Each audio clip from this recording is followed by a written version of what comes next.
বাংলাদেশে বৃহস্পতিবার রাষ্ট্রপতি নির্বাচনের জন্য ভোট গ্রহণ হয়েছে।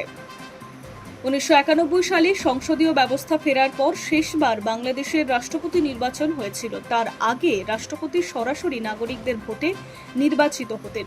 তবে বিগত ৩৫ বছরে রাষ্ট্রপতিরা বিনা প্রতিদ্বন্দ্বিতায় নির্বাচিত হয়েছেন। এবারের নির্বাচনে প্রার্থী দুইজন।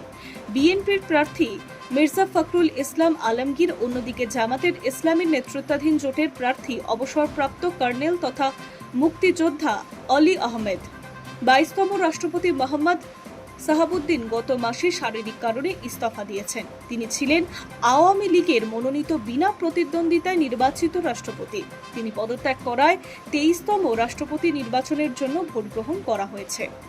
মির্জা ফখরুল ইসলাম আলমগীর নির্বাচনের প্রার্থী হওয়ার পর বিএনপির মহাসচিব পদ এবং বাংলাদেশ সরকারের মন্ত্রিত্ব ত্যাগ করেছেন।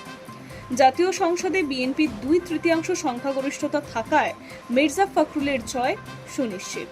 শুক্রবার বঙ্গভবন দরবারে 23তম রাষ্ট্রপতি হিসেবে শপথ নেবেন তিনি। রাষ্ট্রপতি নির্বাচনে সাংসদের তাদের দলের প্রার্থীকে ভোট দিতে বাধ্য। সেই নিয়ম ভঙ্গ হলে সংসদ পদ বাতিল হয়ে যায়।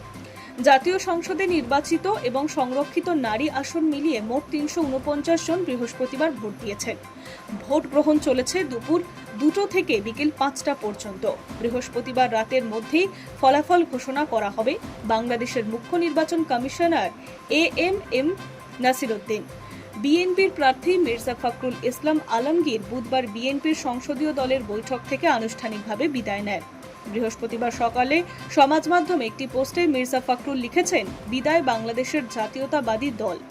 বুধবারের বৈঠকে সংসদীয় দলনেতা তথা প্রধানমন্ত্রী তারেক রহমান বিএনপির সাফল্যে মির্জা ফখরুলের অবদান উল্লেখ করে তাকে দল থেকে আনুষ্ঠানিকভাবে বিদায় জানিয়েছেন। Hi news network.